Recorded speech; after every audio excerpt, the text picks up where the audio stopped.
ఇంకా సభలో తండ్రి నాయన అయా ఉంది బలితో కూడా తండ్రి నాయన ఏ ఆటంకం లేకుండా ఏ కలిపి లేకుండా తండ్రి శరీరం కాలు నుంచి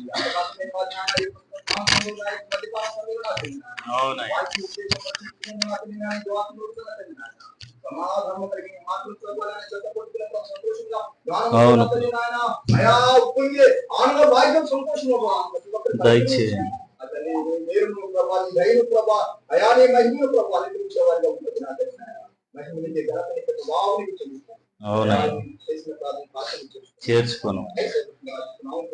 ఆమేన్ ఆమేన్. ప్రియమైన దేవుని బిడ్డలారా, కూడి వచ్చిన మీ అందరికీ వందనాలండి. వెనకాల ఉన్న అన్న వాళ్ళకు కూడా అందరికీ వందనాలు తెలియజేసుకుంటున్నాను. ప్రియమైన దేవుని బిడ్డలారా, సమయం ముందుకెళ్తుంది కాబట్టి కొద్ది నిమిషాలు మనము దేవుని యొక్క వాక్య భాగాన్ని మనం ధ్యానం చేసుకుందామండి. పేతురు గారు రాసినటువంటి మొదటి పత్రిక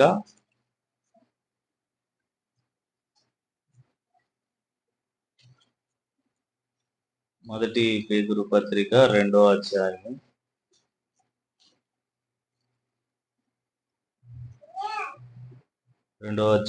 11వ వచనాన్ని మనం చదువుకుందామండి.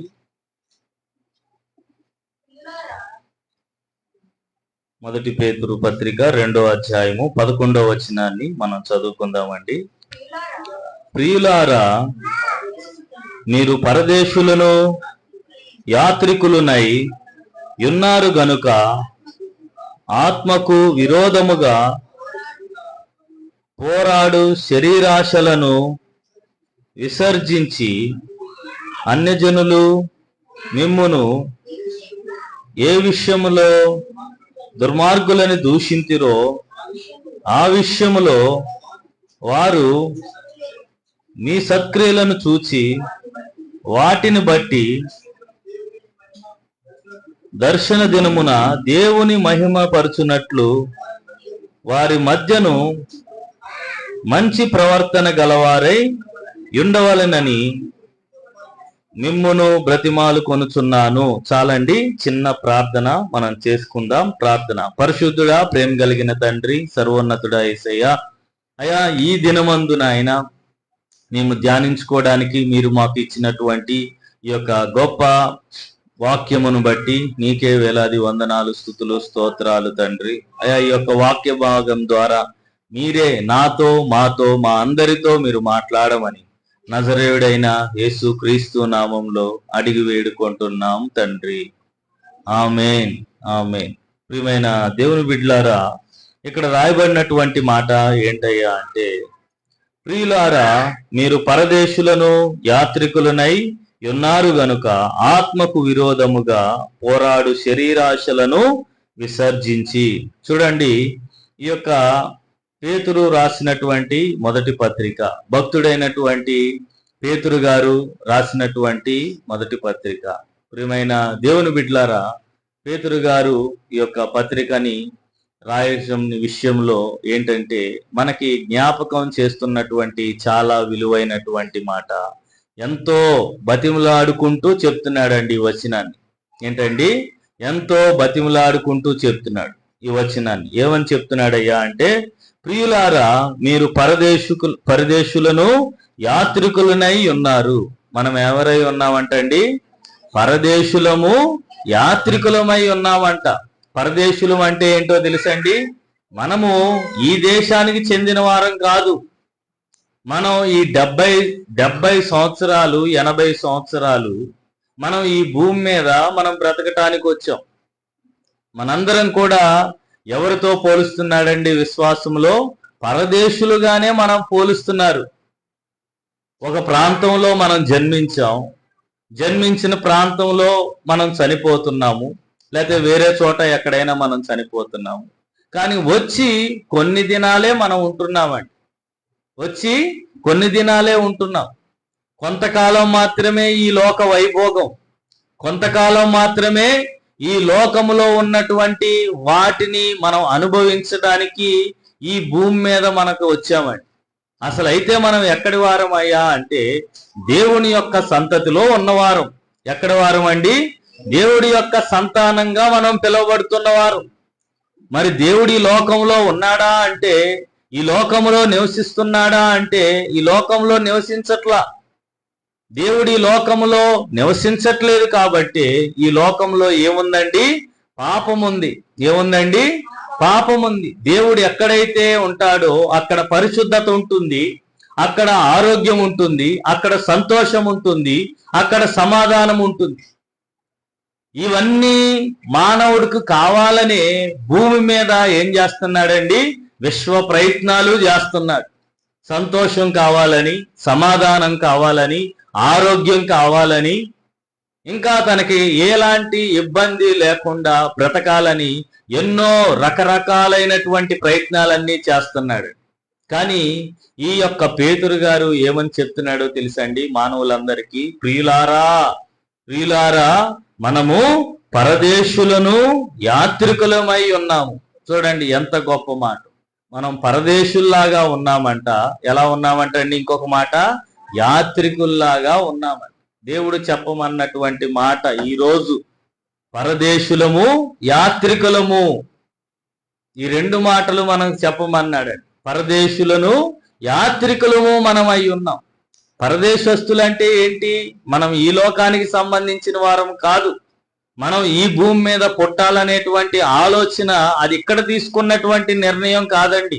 అది ఎక్కడ తీసుకున్న నిర్ణయమో తెలుసా? పరలోకంలో తీసుకున్నటువంటి నిర్ణయం. ఫలానా వ్యక్తిని భూమి మీదకి నేను పంపించబోతున్నాను, ఫలానా వాళ్ళ కుమార్తెగా లేదా కుమారుడిగా నేను పంపించబోతున్నాను, నా సాక్షిగా బిడ్డని నేను ఎన్నుకోబోతున్నాను అని చెప్పి దేవుడు మనల్ని ఎంతగానో కోరుకొని ఈ యొక్క భూలోకంలోనికి మనల్ని పంపించాడు. ఈ భూలోకంలోనికి మనం పంపించాడు. మనం ఏం చేస్తున్నామో తెలుసా అండి? ఆ దేవుణ్ణే మర్చిపోయి ఈ లోకంలో ఏదో పోగేసుకోవడానికి, ఏదో సంపాదించుకోవడానికి, ఏదో మనం కూడబెట్టుకోవడానికి మనం ప్రయత్నం చేస్తూ ఉన్నామండి. మనం ప్రయత్నం చేస్తున్నాం. ఆ ప్రయత్నాల్లో మనం మునిగిపోతున్నాం. కానీ దేవుడు మనతో ఏం చెప్తున్నాడో తెలుసా అండి? అయ్యా, మీరు కష్టపడుతున్నారు ఇక్కడ, ఏదో నిలబెట్టుకోవాలని, ఏదో సంపాదించుకోవాలని, ఏదో పాకులాడాలని. మీరు పరదేశులే, యాత్రికులు లాంటోళ్లే. మీరు పరదేశులు లాంటోళ్ళమే, యాత్రికులు లాంటోళ్ళమే. పరదేశులస్తూ అంటే ఈ దేశానికి సంబంధించి మనం ఎప్పటికీ కూడా ఉండేవాళ్ళం కాదు. ఈ దేశం మనకి ఎప్పటికీ కూడా మనము సొంతంగా ఈ భూలోకంలో ఏటెళ్ల కాలము మనం నిలబడే వాళ్ళం కాదు. ఏదో రోజున ఈ దేశాన్ని మనం వదిలిపెట్టి వెళ్ళిపోవాల్సిందే. మీరు దేవుని యొక్క సంతానమై ఉన్నారు కాబట్టి, దేవుని యొక్క పిల్లలై ఉన్నారు కాబట్టి దేవుని రాజ్యంలో మీరు నిలబడాలి. తండ్రి ఇంటిలో మీరు నిలబడాలి. తండ్రి కుటుంబంలో మీరు నిలబడాలి. ఆ పరలోకం అనేటువంటి తండ్రి సన్నిధిలో మీరు నిలబడాలి. ఇదేంటో తెలుసా? తండ్రి సన్నిధిలో నిలబడటానికి ఇదొక పరీక్షా కాలం. ఏంటండి? పరీక్షా కాలం. దేవుడంట యోగ్యులైన వారినే ఏం చేస్తాడో తెలుసండి? జీవ కిరీటం ఇచ్చి ఆయన సన్నిధిలో నిలబెట్టుకుంటాడంట. ఎవరినండి? యోగ్యులైన వారు. యోగ్యులైన వారినని ఇంకా మనం క్లియర్గా ఎలా చెప్పుకోవచ్చో తెలుసండి? మనం అందరం కూడా చాలా సార్లు చూసినటువంటి పని. ఇదివరకు ఏం చేసేవాళ్ళు అంటే పెద్దవాళ్ళు చాటలోకి కొన్ని బియ్యం తీసుకొని ఆ బియ్యంలో ఉన్న మట్టి గడ్డల్ని, ఆ తర్వాత చిన్న చిన్న నూకల్ని, చెడిపోయిన గింజలన్నిటిని కూడా ఏం చేసేవాళ్ళండి? ఏరేవాళ్ళు. ఏం చేసేవాళ్ళండి? ఏరేవాళ్ళు. మనం కొనేటప్పుడు మాత్రం బస్తాతోనే కొన్నాం. కానీ ఆ బియ్యపు గింజల్లో ఏం కలిసినాయండి? మట్టి గడ్డలు, చిన్న చిన్న నూకలు, పాడైపోయినటువంటి బియ్యం గింజలు. వాటిని ఏం చేసేవాళ్ళు అంటే వాటిల్ని పైకి ఇలాగా చాట్లో ఇలాగ అని అన్న తర్వాత అందులో కనపడినటువంటి మట్టి గడ్డల్ని, సరైన గింజలు రానటువంటి వాటిని ఏం చేసేవాళ్ళు అంటే వేసేవాళ్ళు. అప్పుడు బియ్యం ధర ఎంత ఉండేది? చాలా తక్కువే. ఇప్పుడు బియ్యం ధర ఎంత అండి? చాలా ఎక్కువ. ఎందుకు ధర మారిందో తెలుసండి? ఇది వరకు మట్టి గడ్డలు అవన్నీ వచ్చే బియ్యాన్ని మనకు తక్కువగానే ఇచ్చారు. ఇప్పుడు ఏంటో తెలుసా? వాళ్ళే పాలిష్ పెట్టి, వాళ్ళే మట్టి గడ్డలు అవన్నీ తీసేసి, వాళ్ళే ఇక మీరు డైరెక్ట్ గా కడుక్కొని పొయ్యి మీద పెట్టుకునేలాగా వేసుకొని రెడీగా చేసుకొని ఇచ్చేస్తున్నారు. మీ టైం వేస్ట్ అవ్వకుండా. ప్రియమైన దేవుని బిడ్డలారా, దేవుడు కూడా మనల్ని ఎలా పంపించాడో తెలుసండి ఈ భూమి మీదకి. అలాగే పంపించాడండి. అలాగే పంపించి మేము అందరినీ పెట్టినట్టే వ్యవసాయ భూమిలో అంటే సంఘములో, లోకములో మనల్ని కూడా అలాగే పెట్టాడు. ఇదిగో దేవుడు మందిరానికి వెళ్ళి దేవుడి యొక్క వాక్యం నేర్చుకొని భక్తిగా మెలిగారా, మీరు నా యొక్క చాటలో ఉంటారు. అంటే నా యొక్క సన్నిధానంలో, నా యొక్క ఆధీనంలో, లేక నా యొక్క సంఘంలో మీరు ఉంటారు. మీరు గనక సరిగ్గా ఎదగకుండా ఒక మట్టి గడ్డలాగానో, ఎదగనటువంటి బియ్యపు గింజలాగానో, లేకపోతే పొట్టులాగానో ఉండిపోయారనుకోండి, ఆ చాటలో నుంచి ఎలాగైతే పొట్టును వేరు చేస్తారో, మట్టి గింజల్ని, ఆ బియ్యపు గింజల్ని, చెడిపోయినటువంటి బియ్యపు గింజల్ని వేరు చేస్తారో, అలాగా దేవుడు ఏం చేస్తాడండి, మనలో భక్తి లేనటువంటి ఆ పరిస్థితిని చూసి దేవుడు ఏం చేస్తాడండి, ఆ మట్టి పిల్లల్ని తీసినట్టు మనల్ని కూడా తీసేస్తాడండి. ప్రియమైన దేవుని బిడ్డలారా, అందుకని దేవుడు చెప్తున్నాడు, మనం ఎవరు అంటండి, పరదేశులమే. మనం ఇప్పుడు ఎక్కడున్నామో తెలుసా అండి, చాట్లో ఉన్నాం. మనం ఎక్కడున్నామండి, చాట్లో ఉన్నాం. ఈ భూమి మీద మనం ఎదిగేటువంటి వయసులో మనం ఉన్నాం. నేర్చుకోవాల్సినటువంటి పరిస్థితుల్లో ఉన్నాం. నేర్చుకునేటువంటి పరిస్థితుల్లో నుండి మనం ఆత్మని సంపాదించుకునేంత వరకు మనం ఈ భూమి మీద ఏం చేయాలండి, దేవుణ్ణి గురించి మనం తెలుసుకోవాలండి. దేవుడు అసలు ఎందుకు ఈ జీవితాన్ని ఇచ్చాడు, ఎందుకు ఈ లోకంలో మనల్ని పడేశాడు, ఈ కష్టాల మధ్య, కొలిమిల మధ్య, బాధల మధ్య, బంధుత్వాల మధ్య ఎందుకు మనల్ని ఉంచాడు. ప్రియమైన దేవుని బిడ్డలారా, ఇవన్నీ మనం నేర్చుకోవాలండి. ఇవన్నీ మనం నేర్చుకోవాలి. నువ్వేదన్నా భక్తి చేయాలంటే బంధాలు అడ్డుపడతా ఉంటాయి, వాటిల్ని జయించాలి. నువ్వేదన్నా భక్తి చేయాలంటే నీ యొక్క పనులు అడ్డుపడతా ఉంటాయి, వాటిని నువ్వు జయించాలి. నువ్వేదన్నా భక్తి చేయాలంటే నీ యొక్క కొన్ని ముఖ్యమైన ప్రత్యేకమైనటువంటి అవసరాలు అడ్డుపడతా ఉంటాయి, వాటిని నువ్వు జయించాలండి. వాటిని నువ్వు జయించిన రోజే దేవుడు నీకు జీవ కిరీటం ఇస్తాడు. ఈ సమస్యలన్నిటిని నువ్వు జయించగలిగే స్థితిలోనే ఉండాలి. ఇక్కడే నువ్వు ఓడిపోతే ఇక పరలోకంలో నీకే అవకాశం ఉండిద్దండి, చెప్పండి. ఆదాము అవ్వలు చేసిన తప్పే నువ్వు కూడా వాళ్ళకి తెలియక చేశారు. ఇప్పుడు నీకు అన్ని తెలిసి కూడా నువ్వు మళ్ళీ అదే తప్పు చేసావు అనుకోండి, నువ్వు ఎక్కడ విడవబడతావంటే దేవుడి యొక్క చాటలో నుంచి జారిపోయి తీసివేయబడి ఎక్కడ పడతావండి, కింద పడేస్తాడు. అవన్నీ కూడా దేవుడు తృణీకరించేస్తాడు, తిరస్కరించేస్తాడు. అలాంటి జీవితం అయిపోద్ది అలాంటి జీవితం అయిపోద్ది. ప్రియమైన దేవుని బిడ్డలారా, మరొక మాట చెప్తున్నాడండి. ఏమై ఉన్నామంటండి, యాత్రికులమై ఉన్నామంట. ఈ మాట చాలా చక్కగా అర్థమైద్ది అనుకుంటున్నాను.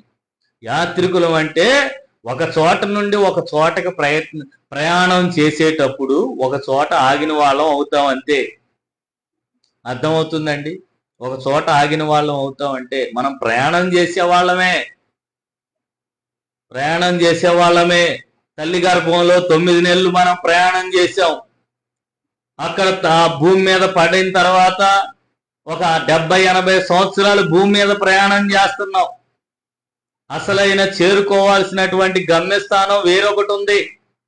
ఈ భూమి మీద నీకు అన్ని అందించబడుతున్నాయి. జ్ఞానం అందించబడుతుంది, సౌఖ్యం అందించబడుతుంది, సుఖం అందించబడుతుంది. నువ్వు ఏదైతే బహుగా కావాలనుకుంటున్నావో అది నీకు బాగా దొరికే స్థలం ఏదో తెలుసా అండి, భూలోకమే. నీకు పాపం కావాలన్నా విచ్చలవిడిగా దొరికిద్ది, దేవుడు కావాలన్నా నీకు అలాగే దొరికిద్దండి. ఆదాము అవ్వలకి ఆ రోజు ఏ పరీక్ష పెట్టాడో ఈ రోజు కూడా మనకు అదే పరీక్షలో మనం ఉన్నాం. ఆదాము అవ్వలకి ఏం చెప్పాడో తెలుసా, ఇదిగో ఈ చెట్టులో ఉన్నటువంటి ఏ చెట్టునైనా సరే నువ్వు తిను, ఇదిగో ఈ చెట్టును తప్ప.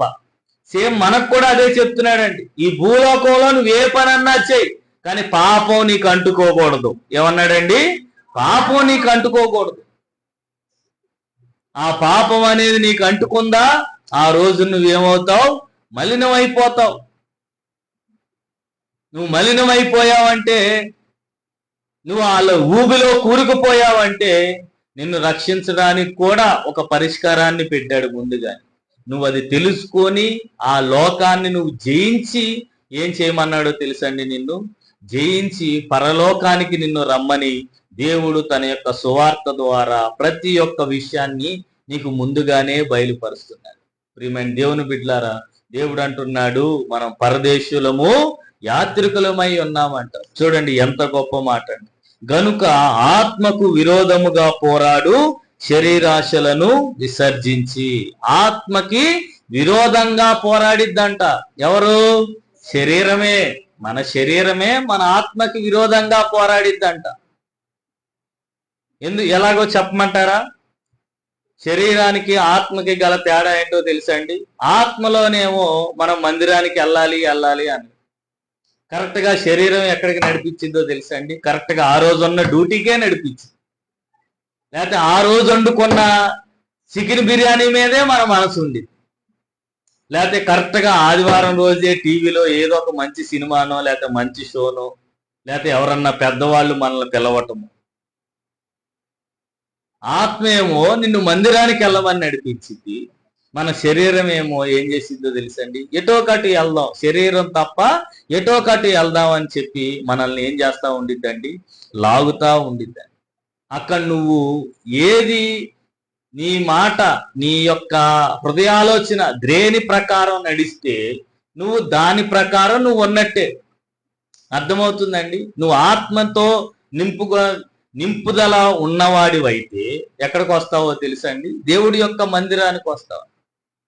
అదే నీ యొక్క శరీరం గనక నీ శరీరము ఆత్మ కంటే బలంగా ఉందనుకోండి, నీ శరీరము ఆత్మ కంటే బలం ఉందనుకోండి, ఆత్మ మాట నెగ్గనివ్వదు, శరీరం మాటే గెలిసిద్ది. శరీరం మాటే గెలిసిద్ది. ప్రియమైన దేవుని బిడ్డలారా, అందుకే దేవుడు అంటున్నాడు, ఏమని చెప్తున్నాడో తెలుసండి, ఆత్మకు విరోధముగా పోరాడు శరీరాశలను మనం ఏం చేయాలంటండి, విసర్జించాలి. శరీరాశల్ని మనం విసర్జించాలి. శరీరానికి ఉండేటువంటి ఆశలు అవి చాలా భయంకరమైనవి. ప్రియమైన దేవుని బిడ్డలారా, శరీరము ఈ లోకంలో మనం విడిచిపెట్టి వెళ్ళిపోతాం. ఆత్మ ఒక్కటే అజేయంగా ఎవరి దగ్గరికి వెళ్ళిద్దండి, దేవుడి దగ్గరికి వెళ్ళిద్ది. దేవుడు ఇచ్చినటువంటి ఆత్మకి మరణం లేదండి. దేవుడు మనలో పెట్టినటువంటి ఆత్మకి మరణం లేదు. అదేంటండి, ఈ లోకంలో మనం చచ్చిపోతాంగా అని మనం అనుకుంటాం. ఈ లోకంలో నువ్వు చచ్చిపోయి శరీరాన్నే విడిచిపెడతావు, నీ ఆత్మ అలాగే పైకి వెళ్ళిద్ది. నువ్వు ఈ భూమి మీద నీతిగా నిజాయితీగా దేవుడు చెప్పినట్టు బ్రతికావా, నీ ఆత్మ అక్షయ శరీరాన్ని ధరించుకునిద్ది పరలోకంలో. నువ్వు దేవుడికి విరోధంగా బ్రతికావా, నీ ఆత్మ ఏం ధరించుకునిద్దో తెలుసండి, నరకంలో అల్లల్లాడేటువంటి ఆత్మలో ఏమవుతుందో తెలుసండి, నరకాగ్నిలో నీ యొక్క ఆత్మ పడిపోయింది. నరకాగ్నిలో నీ యొక్క ఆత్మ పడిపోతుంది. ఆత్మకి చావు లేదండి. ఆత్మ ఎప్పుడూ చనిపోదు, ప్లేసులు మార్చిద్ది అంతే. దేవుడు చెప్పినటువంటి వైపుగా ప్రయాణం చేస్తుంది. అర్థమవుతుందండి. నువ్వు ఒక చిన్న పిండంగా ఉన్నప్పుడు ఆత్మ ఎక్కడికి వచ్చిందో తెలుసండి, నీలోకి వచ్చింది. నువ్వు 2 నెలలు 3 నెలలు తల్లి గర్భంలో ఉన్నప్పుడే, నువ్వైనా నేనైనా అప్పుడే ఏమవుతుందో తెలుసండి, నీ యొక్క హార్ట్ బీట్ అప్పుడే మొదలైంది. అప్పుడు నీ ఆత్మ నీ శరీరంలోకి వచ్చేసింది. నువ్వు 2 నెలలు 3 నెలలు పిండంగా ఉన్నప్పుడే, అప్పటి నుంచి నీతో పాటే ఉండింది. నువ్వు బయటకు వచ్చి ఎదిగిన తర్వాత ఆ ఆత్మ అలాగే ఉండింది. నీ ఆత్మ ఎప్పుడు పనిచేయటం మొదలు పెట్టిందో తెలుసా, ఈ లోకంలో ఏది పాపమో ఏది దైవత్వమో ఏది పాపానికి సంబంధించిందో నువ్వు తెలుసుకునేటువంటి కాంక్షలోకి నువ్వు వచ్చినప్పుడు, స్పృహలోకి నువ్వు వచ్చినప్పుడు, ఏది పాపమో ఏది పుణ్యమో తెలుసుకునేటువంటి స్పృహలోకి నీకు వచ్చినప్పుడు, ఇంకా అర్థమయ్యేలా చెప్పాలంటే దేవుడి సన్నిధిలో నువ్వు ఎదుగుతున్నప్పుడే నీలో ఒక ఆత్మ ఉందని, ఆ ఆత్మకి మరణం లేదని, అది ప్రయాణిస్తూ ఉండిద్దని నువ్వు తెలుసుకోవాలి. అసలు తల్లి గర్భంలోనికి వచ్చే ముందు అసలు ఎక్కడి నుంచి వచ్చిందో నువ్వు ఎప్పుడన్నా ఆలోచించావా? అది ఎక్కడి నుంచి వచ్చింది? దేవుడి దగ్గర నుంచి వచ్చిందే. దేవుడి దగ్గర నుంచి అది ప్రయాణమయ్యి భూలోకంలో ఒక పండులాగానో లేకపోతే పలానా వ్యక్తిగానో అది పేరు ధరించుకొని ఈ భూలోకంలో బ్రతికి ఆ పండు అనేటువంటి వ్యక్తి దేవుడికి లోబడ్డాడా, మందిరానికి వెళ్ళాడా, ఆయన ఆత్మ ఎక్కడ ఉండిద్ది? పరలోకంలో ఉండిద్ది. అదే ఆత్మ దేవుడికి విరోధంగా పనిచేసిందా, ఆ ఆత్మ ఎక్కడికి వెళ్ళిద్దండి? చనిపోయి నరకంలోకి వెళ్ళిపోయిద్ది. ఈ శరీరం ఎలాంటిదంటే ఒక బాక్స్ లాంటిది అంతే. ఆ బాక్స్లో ఏముండిద్దండి? ఆత్మ ఉంటుంది. ప్రియమైన దేవుని బిడ్డలారా, అందుకే పేతురు గారు అంటాడు, ఒక యాత్రికులమై ఉన్నామని చెప్తాడు. ఒక యాత్రికులమై ఉన్నాం. ఇక్కడే మనకి శాశ్వతమైనటువంటి నివాస స్థలం ఏది లేదు. ఇక్కడే మనకి శాశ్వతమైనటువంటి నివాస స్థలం లేదు. ఎక్కడుందో తెలుసా? పరలోకములో ఉంది. ఒక యాత్రికుడు ఎలా ఉంటాడు? ఏదన్నా ఒక ఊరికి బయలుదేరుతున్నాడంటే తన బట్టల్ని, తనకు కావలసినటువంటి ప్రతి వస్తువుని కూడా ఏం చేస్తాడో తెలుసా అండి? భద్రపరుచుకొని వెళ్తాడు. ఉదాహరణకు మీరు హైదరాబాద్దో లేకపోతే ఎక్కడికో అమలాపురమో రాజమండ్రో ఎక్కడికో వెళ్తున్నారండి. వెళ్ళేటప్పుడు ఒక వారం రోజులు మీరు అక్కడ ఉండాలి. ఏమీ తీసుకెళ్ళకుండా వెళ్ళిపోతారా? వెళ్ళం కదా. అక్కడ టవల్ కావాలి, బ్రష్ కావాలి, పేస్ట్ కావాలి, స్నానం చేయటానికి సబ్బులు కావాలి, అక్కడ వేసుకోవటానికి బట్టలు కావాలి, ఫంక్షన్ అయితే ఫంక్షన్లు వేసుకోవడానికి ప్రత్యేకంగా బట్టలు కావాలి.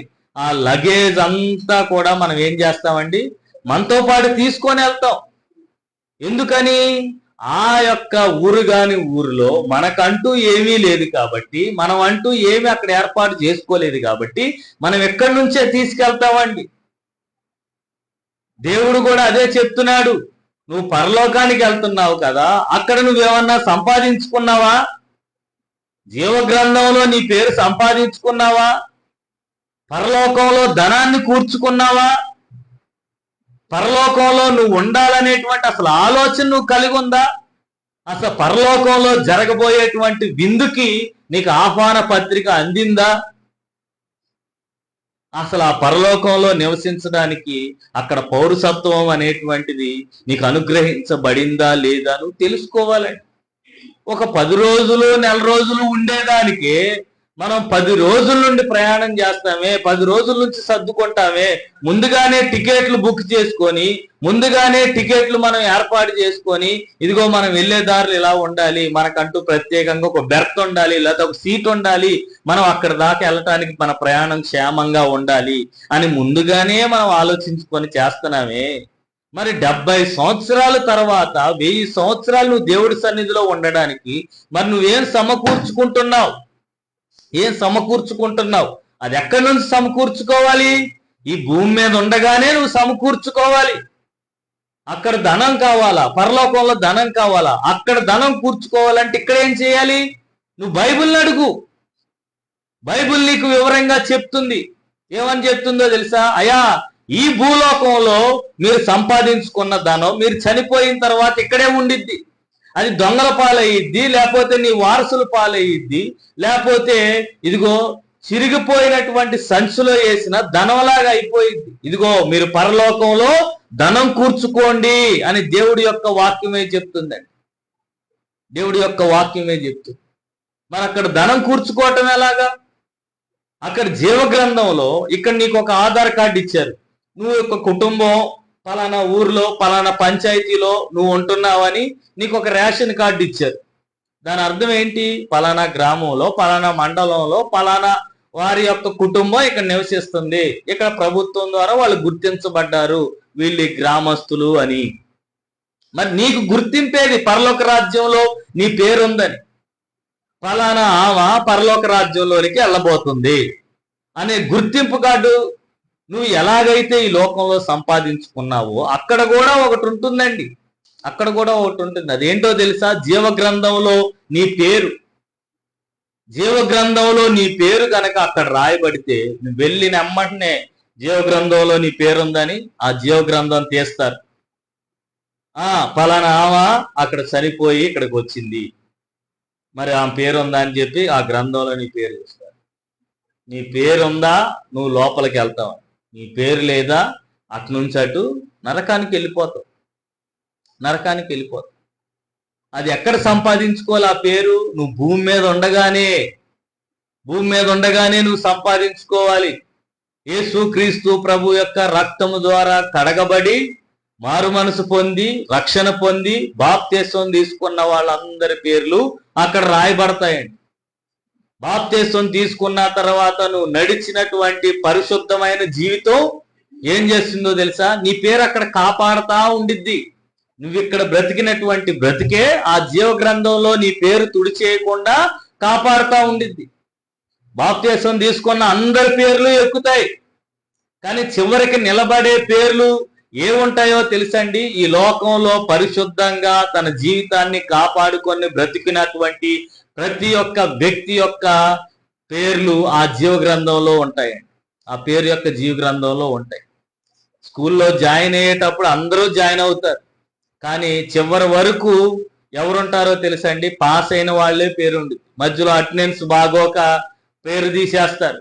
అయ్యా మీ అబ్బాయికి అటెండెన్స్ సరిగ్గా లేదు, పేరు తీసేస్తున్నాం. ఇదిగో మీ అబ్బాయి సరిగ్గా చదవట్లా, ఫెయిల్ అయిపోతున్నాడు, పేరు తీసేస్తున్నాం. ఇదిగో మీ అబ్బాయి సరిగ్గా ఫలానా సబ్జెక్టు చదవట్లా, పేరు తీసేస్తున్నాం. ఇదిగో మీ అబ్బాయి అసలు స్కూల్కే రాలేదు, పేరు తీసేస్తున్నాం. జీవ గ్రంథంలో కూడా అంతే. దేవుడు కావాలి, దేవుడిని నమ్మాము అని బాప్తిస్మం తీసుకుంటాము. తీసుకున్న తర్వాత ఆయనకి ఇష్టంగా మనం నడుచుకో, ఆయన చేయమన్నాయి చేయు, ఆయన ఎలా ఉండమన్నాడో అలా మనం ఉండం. అప్పుడు ఏమవుతుందో తెలుసా? ఎలాగైతే ఆ అటెండెన్స్ రిజిస్టర్ లోంచి పేరు తీసేస్తారు, జీవ గ్రంథంలో నుంచి కూడా అలాగే పేరు తీసేస్తారు. ఇది ఎవరి రికమెండేషన్ ద్వారా పనిచేసేది కాదండి. ఎవరి రికమెండేషన్ పనిచేయదు. ఆఖరికి నేనైనా సరే ఆ దేవుడి దగ్గర బతిమలాడుకోవాల్సిందే. ఆ దేవుడి దగ్గర ఏం చేయాలో తెలుసండి? పాకులాడుకోవాల్సిందే. దేవునికి స్తోత్రం, దేవునికి స్తోత్రం. అందుకే పేతురు గారు అంటున్నారండి, ఇదిగో ప్రియులారా, మీరు పరదేశులను యాత్రికులనై ఉన్నారు గనుక ఆత్మకు విరోధముగా పోరాడు శరీరాశులను విసర్జించుడి. ఆత్మకు విరోధంగా పోరాడేటువంటి శరీరం అంట. శరీరానికి ఏం అలవాటైపోయిందండి? లోకం అలవాటైపోయింది. ఈ శరీరం అంట ఎక్కడ సుఖంగా ఉండిద్దో అక్కడ తెస్టేసుకొని కూర్చుండిద్దంట. ఏంటండి? ఎక్కడ సుఖంగా ఉండిద్దో అక్కడ తెస్టేసుకొని కూర్చుండిద్దంట. మొన్న సువార్త కుడికలకి వెళ్తే ఓ పాస్టర్ గారు అంటున్నారు, ఏమనంటే సంఘంలోనంట ఎవరన్నా రాలేదనుకోండి, అయ్యగారు ఏ వాక్యం చెప్పారు, దేని గురించి చెప్పారు, ఏ రెఫరెన్స్ గురించి చెప్పారు అని ఎవరు అడగరంట. అదే ఎవరైనా సరే సీరియల్ గనక మిస్ అయ్యారనుకోండి, అక్క పోయిన ఈ వారంలో సీరియల్ ఏమైంది, అత్త కోడల్ని ఏం చేసింది, కోడలు అత్తని ఏం చేసింది, విషం పెడతానని విషం డబ్బా తీసింది కదా, పెట్టిందా లేదా అని చెప్పి చెప్తున్నారు. ఎవరో మొన్న మీటింగ్ వెళ్ళాం. ఇంకోటి కూడా చెప్పారండి, ప్రార్థనకి వెళ్ళేటప్పుడు అంట పక్కన వాళ్ళని ఎవరిని పిలవంట, మనం వచ్చేస్తామంట. అదే సీరియల్ కనుక స్టార్ట్ అయింది అనుకోండి, అక్క రా, సీరియల్ స్టార్ట్ అయిపోయింది ఇంకా రాలేదు. అది కాదే ఎసరు పెడుతున్నా, ఎసరు తర్వాత పెట్టుకోవచ్చు కానీ ముందు నువ్వురా అని చెప్పి ఇరుగు పొరుగున్న వాళ్ళని పిలుస్తా. ఎవరంటే ఆ మాటలు చెప్పింది ఎదురుమండి మోజేస్ గారు, మానకొండ గ్రామంలో మీటింగ్కి వెళ్ళినప్పుడు ఆ మాటలు చెప్పారు. ఈ మాటలు చెప్పగల మీరెలా నవ్వారో అక్కడ ఉన్న వాళ్ళు అందరూ కూడా అలాగే నవ్వారు. ప్రియమైన దేవుని బిడ్డలారా, ఏదన్నా ఒక లోకానికి సంబంధించిన పనికి మనుషులను అంటలేదండి. శరీరం ఎంత ఉత్సాహం చూపెడుతుందంటే, శరీరం ఎంత ఉరకలు వేస్తుందంటే లోకానికి సంబంధించినటువంటి పనికి అంత ఉరకలు వేస్తుందండి. అదే దేవుడికి సంబంధించిన పని అనేసరికల్లా ఏముందాంలే వెళ్దాం, ఏముందాంలే చేద్దాం, ఈ వారం కాకపోతే తర్వాత వారం పెడతారుగా పాస్టర్ గారు, అప్పుడు వెళ్దాంలే అనేటువంటి ఆశ అనేది తగ్గిపోతుందండి. దేవుడి యొక్క ఆత్మానుసారమైనటువంటి ఆశ ఉన్నట్ల శరీరానికి సంబంధించినటువంటి ఆశ ఎక్కువ అయిపోతుంది. ప్రియమైన దేవుని బిడ్డలారా, అందుకే దేవుడి యొక్క వాక్యం చెప్తుంది, మీరు గుర్తు పెట్టుకోవాల్సినటువంటి విషయం. పేతురు గారంట బతిమలాడుకుంటూ చెప్తున్నాడంట ఈ మాట. బతిమలాడుకుంటున్నాడు, అయ్యా మీరు మర్చిపోమాకండి, మీరు పరదేశులై ఉన్నారు, యాత్రికులై ఉన్నారు. ఎక్కడైతే మనం నివసిస్తున్నామో ఈ స్థలం మనకి పర్మనెంట్ కాదు. అసలైనటువంటి పరదేశులు, అసలైనటువంటి పరలోకం వేరే ఉంది, అక్కడికి మీరు వెళ్ళాల్సి ఉన్నారు అక్కడికి వెళ్ళే లోపే ఇక్కడ మీరు సిద్ధపరుచుకునేదంతా సిద్ధపరుచుకోండి అని పేతురు గారు బతిమలాడుకుంటూ చెప్పాడు. మరొక వాక్య భాగాన్ని చూద్దామండి. హెబ్రీయులకు రాసిన పత్రికలో 11వ అధ్యాయంలో ఒక మంచి మాట రాయబడి ఉంటుంది. హెబ్రీయులకు రాసినటువంటి పత్రిక 11వ అధ్యాయంలో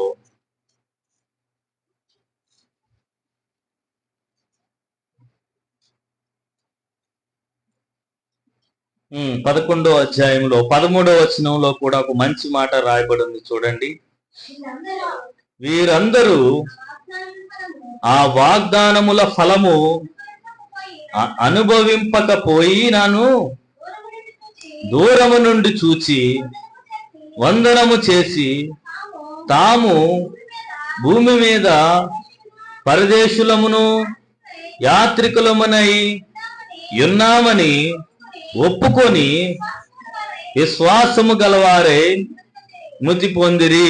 చాలండి, చూడండి ఎంత మంచి మాట రాయబడి ఉందండి. ఇది పాత నిబంధన భక్తుల కోసం రాయబడినటువంటి మాట. అసలు వాళ్ళు ఎలాగ విశ్వాసాన్ని కాపాడుకున్నారు?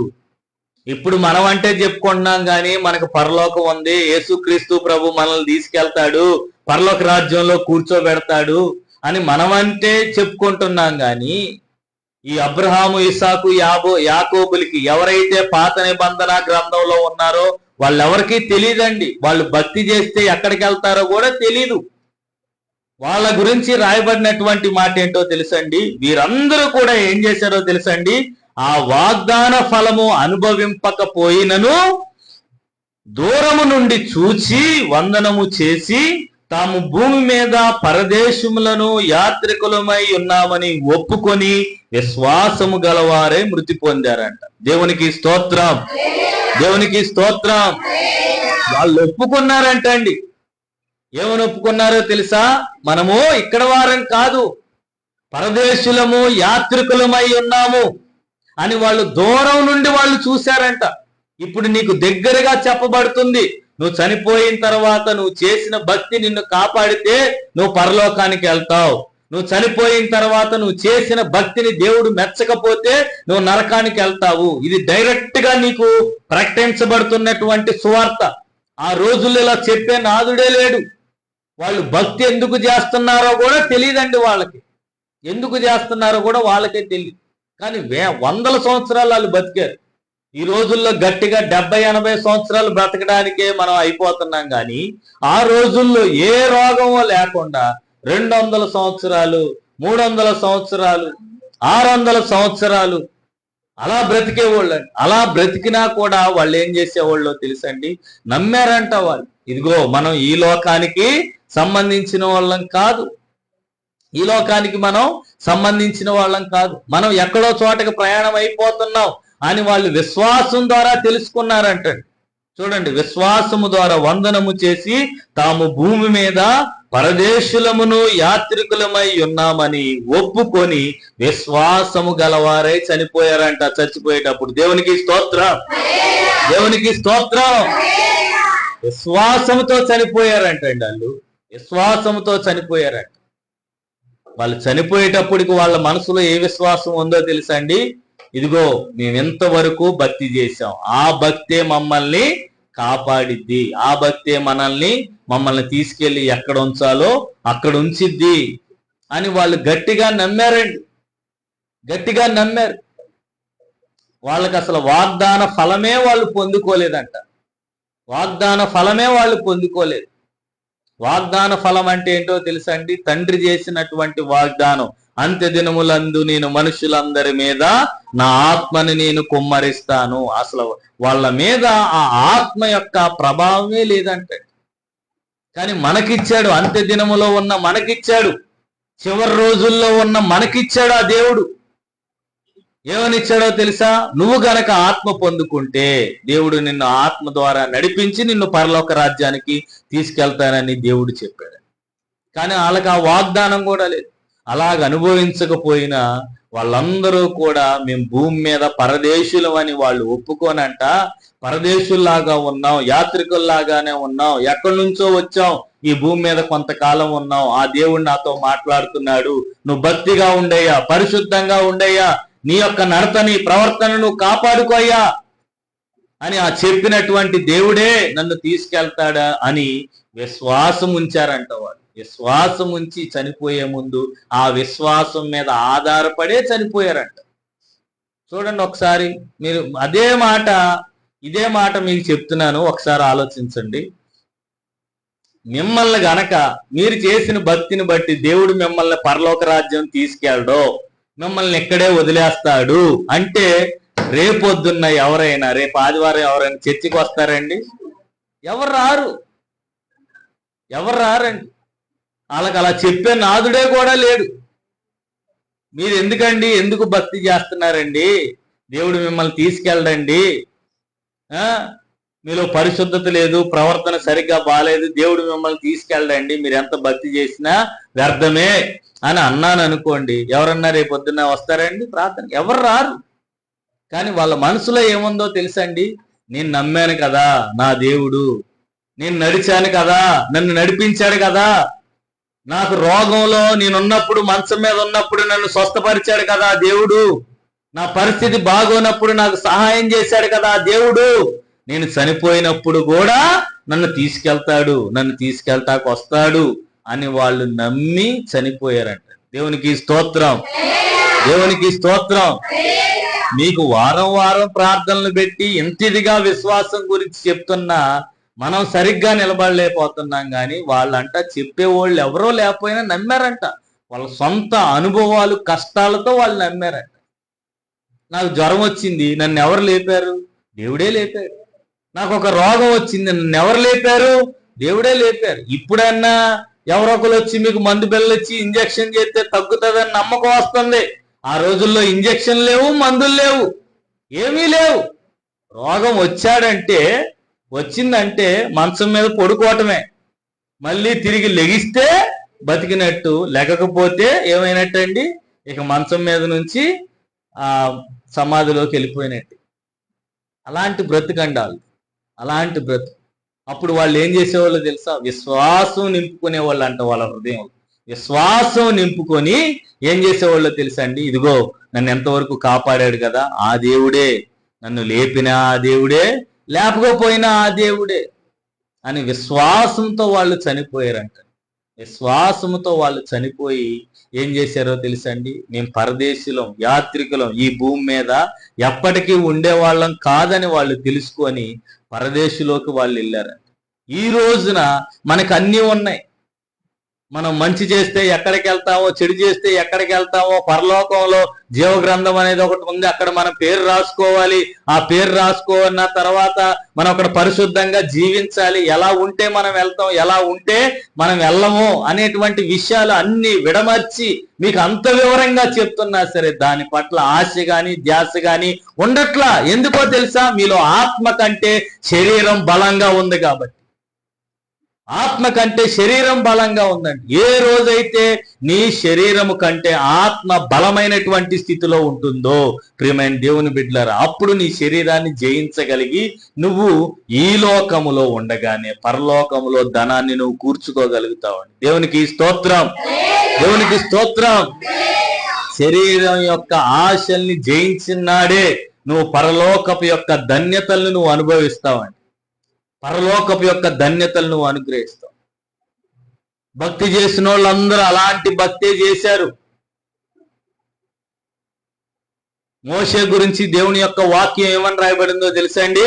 ఐగుప్తు దేశంలో ఉన్నటువంటి ధనము కంటే క్రీస్తు విషయమై నింద గొప్ప భాగ్యమని ఆయన ఎంచుకున్నాడు కాబట్టే.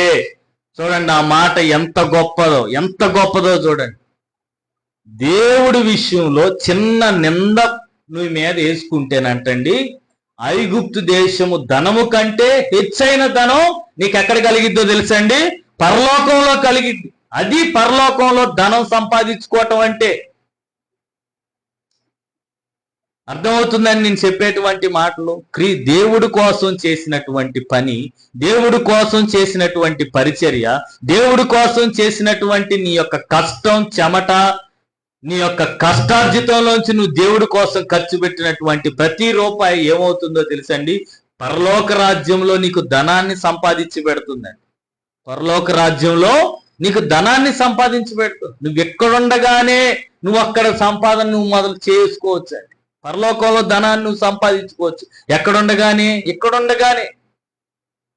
అయ్యగారు ఇక్కడ డబ్బులు ఇస్తేనే అక్కడ డబ్బులు వస్తాయండి అని మీరు అనుకోవచ్చేమో. ఇక్కడ పరిచర్య విషయంలో ఇచ్చినా అక్కడ నువ్వు సంపాదించుకుంటావు. దేవుడి కోసం నువ్వు పనిచేసినా ఆ జీతం తాలూకా అటువంటి ధనం నీకు పరలోకంలో సంపాదించబెడుతుంది. దేవుడి కోసం ఒక చిన్న పని చేయి, ఓ చిన్న పరిచర్య చేయి, ఆ డబ్బులు, ఆ ప్రతిఫలం ఎక్కడికి వెళ్తాయో తెలుసండి, పరలోక రాజ్యంలో కూర్చోబడతాయి. వస్తాడు ఒక అకౌంటెంట్, వస్తాడు దేవుడు పంపినటువంటి ఒక దోత. ఏమా వంట చేసిందా? వంట చేస్తే లోకంలో ఎంత జీతం? 1000 రూపాయల 2000 వేసి పరలోక రాజ్యంలో ఆ అకౌంట్ లో పంపించేసి పరలోక రాజ్యానికి వచ్చినప్పుడు ఆ డబ్బులు ఆమె తీసుకునిద్ది. దేవుడి కోసం పలానా పరిచర్య చేశాడా, పాంప్లెట్లు పంచిపెట్టారా, పంచిపెట్టారు. ఒక్కొక్క మనిషి దగ్గరికి ఒక్కొక్క దగ్గరికి వెళ్ళి సభల గురించి చెప్పాడా, వచ్చినా రాపోయినా అది మన లెక్క కాదు. ఇక మనం పంచిపెట్టాం, అది మన లెక్క. ఇంతమందికి నువ్వు పంచిపెట్టావా, సరే ఇంత జీతమే. ఈ జీతం ఎక్కడికి వెళ్ళిద్ది? పరలోకానికి వెళ్ళిద్ది. ప్రతిరోజు వస్తుందా మందిరానికి? మందిరం కడుగుతుందా? ఎంత జీతం ఇస్తారు? ఒక యజమాని ఇంట్లో పనిచేస్తే, ఇల్లు కడిగితే ఈ జీతం డబ్బులది రైట్ ఈ పరలోక రాజ్యంలో ఆమె అకౌంట్లో. అదండి పరలోక రాజ్యంలో ధనం సంపాదించుకోవటం అంటే. ప్రియమైన దేవుని బిడ్డలారా, దేవుడి కోసం మనం ఏం చేయకుండా మనము పరలోక రాజ్యంలో ధనాన్ని మనం సమకూర్చుకోలేమండి. నువ్వు పడిన కష్టం, నువ్వు కార్చినటువంటి ప్రతి చెమట, ప్రతి ఒక్క విలువ కూడా ఏం చేయబడుతుందో తెలుసని, లెక్కించబడుతుందని నువ్వు మర్చిపోవద్దండి. నువ్వు దేవుడి మందిరంలో ఎంత సమయాన్ని గడిపావా? ఎంత సమయం గడిపావు? 2 గంటలు నువ్వు కూర్చున్నావా? నువ్వు చేసే పనిలో గంటకు నీకు ఎంత లెక్క పడుతుంది? రోజుకి 1000 రూపాయల అంటే గంటకి ఎంత పడుతుంది? 100 రూపాయలు పడుతుందా? నువ్వు 2 గంటలు గడిపావా? 200 డబల్ చేయి, 400. దేవుడు వాక్యం ఉన్నందుకు ఇంకో 100, 500 పరలోకంలో నీ అకౌంట్ లో డిపాజిట్ అయిపోతాయి. ఆ విధంగా లెక్క ఉండిద్ది. గడిపే ప్రతి క్షణం కూడా, నువ్వు కష్టపడ్డ దేవుడి కోసం కష్టపడ్డ ప్రతి కష్టం కూడా. ప్రియమైన దేవుని బిడ్డలారా, దేవుడు లెక్క కట్టుకొని ఆయన అకౌంట్లో వేస్తున్నాడు, నీ పేరు మీద వేస్తున్నాడు. ఈ లోకంలో ఉన్నది వేసుకున్నది ఎప్పటికైనా తరిగిపోయిద్ది కానీ, ప్రియమైన దేవుని బిడ్డలారా, పరలోకంలో వేసుకున్నది ఏమవుతుందో తెలుసా అండి? అంతకంతకు వృద్ధవుతుందే కానీ, ప్రియమైన దేవుని బిడ్డలారా, అంతకంతకు వృద్ధవుతుందేనే కానీ అది తరిగిపోదు. పొద్దున్న పరలోక రాజ్యంలోకి నువ్వు వెళ్ళినప్పుడు అప్పుడు దేవుడు చెప్తాడు, బలా నమ్మకమైన దాసుడా అని. ఏమంటాడండి? బలా నమ్మకమైన దాసుడా, నా పని నమ్మకంగా నువ్వు చేశావు కాబట్టి నమ్మకమైన దాసుడా అని చెప్పి దేవుడు నిన్ను పొగుడుతాడండి. ఈ లోకంలో మనం ఏం చేస్తామో తెలుసండి, ఓనర్ గారి దగ్గర మనం మంచి ఎంప్లాయ్ అనిపించుకోవాలని మనం ఏం చేస్తామంటే, ఓనర్ రాగానే ఒకలా చేస్తాం, ఓనర్ లేకపోతే ఇంకోలాగా చేస్తాం. ఓనర్ ఉంటేనేమో పెందలగాడి వెళ్ళిపోతాం, ఓనర్ లేకపోతే వెళ్ళొచ్చులే, ఎప్పుడన్నా వెళ్ళొచ్చులే అన్నట్టుగా ఉంటాం. ప్రియమైన దేవుని బిడ్డలారా, దేవుడు కూడా అలాగే లెక్కిస్తాడండి. ఎవరు వచ్చినా రాపోయినా నువ్వు మందిరానికి మొట్టమొదటిగా వస్తున్నావా, అటెండెన్స్ చేస్తున్నావా? సేవకుడు చూడకపోవచ్చు, సేవకురాలు చూడకపోవచ్చు, విశ్వాసులు చూడకపోవచ్చు, కానీ దేవుడు చూస్తాడు. మొట్టమొదట దేవుడు మందిరానికి వస్తున్నావంటే నీ విషయంలో ఏదన్నా ఆశీర్వాదం తీసేటప్పుడు మొట్టమొదట నీకు ప్రయారిటీ ఉండిద్ది. దేవుడు మందిరానికి మనం లేటుగా వస్తున్నాం అనుకోండి, దేవుడు కూడా ఇచ్చే ఆయన ఆశీర్వాదం మనకి ఇచ్చే టైంలో కూడా ఏం చేస్తాడండి? లేటుగానే చూస్తాడు. నువ్వు దేవుడి యొక్క మందిరంలో మొట్టమొదటి ఉన్నావు అనుకోండి, సంఘంలో వచ్చే దీవెన్ను మొట్టమొదటిగా నీకే తీస్తాడు. అరే ఏం ముందు వస్తుందిరా, ముందు ఏమికి ఇచ్చిన తర్వాత ఎవరికన్నా ఇవ్వని దేవుడు లెక్క కడతాడు. దేవుడు అంటున్నాడు, మనం కొలిచే కొలతతోనే దేవుడు కొలుస్తాడంట. మనం దేవుణ్ణి ఏ కొలతతో కొలుస్తాం? పావు లీటర్ డబ్బాతో కొలిస్తే దేవుడు కూడా పావు లీటర్ డబ్బాతోనే కొలుస్తాడంట. ఒక చిన్న ఉదాహరణ చెప్పి నేను ముగిస్తానండి. మనం పావు లీటర్ డబ్బాతో కొలిస్తే దేవుడు కూడా పావు లీటర్ డబ్బాతోనే కొలుస్తాడు.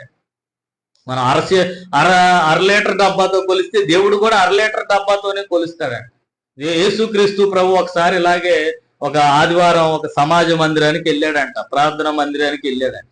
అందరూ కూడా అందులో కానుకలు వేస్తున్నారంట. అందరూ కానుకలు వేస్తున్నారు. ఒక ముసలావుడు కూడా కానుక వేసిందండి. ఒక ముసలావుడు కూడా కానుక వేసింది. దేవుడు అంటున్నాడు అక్కడ నుంచొని ఏం చెప్తున్నాడంటే, మీ అందరికంటే ఇదిగో ఈ వృద్ధురాలు అందరికంటే గొప్ప కానుక వేసింది అని చెప్తున్నాడు. అందరికంటే గొప్ప కానుక వేసింది. ఆమె దగ్గర ఉన్నదే ఆమె వేసింది. ఎందుకు గొప్ప కానుక ఎందుకు అన్నాడో తెలుసండి? ఆ మాట ఎందుకు అన్నాడో తెలుసండి? వాళ్ళందరూ ఏమకంటే ఎక్కువే వేశారు, అయినా సరే ఏమదే గొప్ప కానుక అన్నాడు. ఎందుకో తెలుసండి? ఆమె దగ్గర 100 రూపాయలు ఉంటే ఆమె దగ్గర ఉన్న దాంట్లో ఎంతైతే దేవుడికి తీయగలదో అంతా దేవుడు తీసేసింది. ఉదాహరణకి ఆమె దగ్గర ఒక 100 రూపాయలు ఉన్నాయనుకోండి, ఆమె ఎంతైతే తీయగలదో అంతా దేవుడి కోసం తీసేసిందండి. అంటే నేను ఇక్కడ ధనం గురించి డబ్బు గురించి చెప్పట్లేదు, కానీ దేవుడు విశ్వాసం గురించి చెప్తున్నాను. నువ్వు దేవుడికి ఎంత చేయగలవో అంత నువ్వు చేయి. అప్పుడు దేవుడు నువ్వు చేసిన దాన్ని గొప్పగా ఎంచుతాడండి. దేవుడి దగ్గర ఒక 10 నిమిషాలు గడపగలవా? ఇంకా సాధ్యమైతే ఇంకో 10 నిమిషాలు ఎగస్ట్రా గడుపు. నువ్వు దేవుడు కోసం నువ్వు సమర్పించుకునేటువంటి నీ హృదయాన్ని బట్టే దేవుడు ఏం చేస్తాడండి? దేవుడు ఏం చేస్తాడో తెలుసండి? నిన్ను కూడా ఆ విధంగా గొప్పగా నిన్ను ఎంచుతాడు. గొప్పగా నిన్ను ఎంచుతాడు. అర్థమవుతుందండి? గొప్పగా నిన్ను ఎంచుతాడు. నీకు ఎంతో విలువైన దాంట్లో నువ్వు తీసేది కూడా ఎలా ఉండాలో తెలుసండి? ఎంతో విలువగానే ఉండాలి. ఎంతో విలువగానే. నువ్వు విలువగా దేన్ని పరిగణలోకి తీసుకుంటావో దాన్ని నువ్వు దేవుడికి ఇచ్చేసేయాలి. దాన్ని దేవుడికి ఇచ్చేసేయాలి. ప్రియమైన దేవుని బిడ్డలారా, నువ్వు సమయాన్ని ఎక్కువగా విలువగా ఎంచావనుకోండి, సమయాన్ని ఎక్కువగా దేవుడికి ఇవ్వాలి. నీకు ఆరోగ్యం కావాలంటే నువ్వు దేవుడి సన్నిధిలో ఎక్కువ గడపాలి. నీ యొక్క జీవితంలో ఆశీర్వాదాన్ని నువ్వు చూడాలంటే దేవుడి పనిని నువ్వు జయకరంగా నువ్వు జరిగించాలి. ప్రియమైన దేవుని బిడ్డలారా, అలాంటి మనసు నువ్వు కలిగి ఉండాలి. అలాంటి మనసుని నువ్వు కలిగి ఉండాలి. పరిచర్య విషయంలోనే కానీ ఏ విషయంలోనైనా సరే మనం దేవుడి సన్నిధిలో మనం గనక ఆయన యొక్క సమయాన్ని కేటాయించగలిగితే, ఆయన యొక్క పనికి గనక నువ్వు కేటాయించగలిగితే, మనం ఇక్కడ పడిన ఆ కష్టం అంతా కూడా దేవుడు దాన్ని ధనంగా మార్చి పరలోకంలో నిన్ను ధనవంతుడిగా చేస్తాడని దేవుడి యొక్క వాక్యం చెప్తున్నాడు. దేవుడి యొక్క వాక్యం చెప్తుంది. ప్రియమైన దేవుని బిడ్డలారా, అలాగా మనం ఏం చేయాలో తెలుసండి? పరదేశులము యాత్రికులమై మనం ఉన్నాం. అక్కడ సంపాదించుకోవాల్సింది మనకుంది. ఇక్కడ నుంచి మనం వెళ్ళిపోయేటప్పుడు అక్కడ సిద్ధపరచుకోవాల్సింది మనకుంది. ఇక్కడ నుంచి మనం అక్కడికి వెళ్ళిపోయిన తర్వాత అక్కడ మనకి అన్నీ కూడా సమకూర్చి పెట్టుకోవాల్సినటువంటి స్థానం ఒకటి ఉంది. ఆ స్థలంలో మనం పేరు పొందుకోవడానికి, ఆ స్థలంలో జీవ కిరీటాన్ని పొందుకోవడానికి, ఆ స్థలంలో జీవ గ్రంథంలో మన పేరుండడానికి మనం ప్రయత్నం చేయాలి. కాబట్టి ప్రియమైన దేవుని బిడ్డలారా, మన ప్రయాసంతా ఈ భూమి మీద సంపాదించుకోవటానికి కాదు, కానీ పరలోకములో మనం జీవ గ్రంథంలో ఆ పేరు సంపాదించుకోవటానికి మనం సిద్ధంగా ఉండాలి. ప్రియమైన దేవుని బిడ్డలారా, దేవుడి యొక్క పరిశుద్ధ వాక్యాన్ని దీవించి ఆశీర్వదించునుగాక. ఆమేన్, ఆమేన్, ఆమేన్. ప్రార్థన చేసుకుందాం. అందరం కూడా చిన్న ప్రార్థన చేసుకుందాం. ప్రార్థన. పరిశుద్ధుడా, ప్రేమ కలిగిన తండ్రి, సర్వోన్నతుడా యేసయ్య, దయ కలిగిన నాయన, కృప కలిగిన తండ్రి,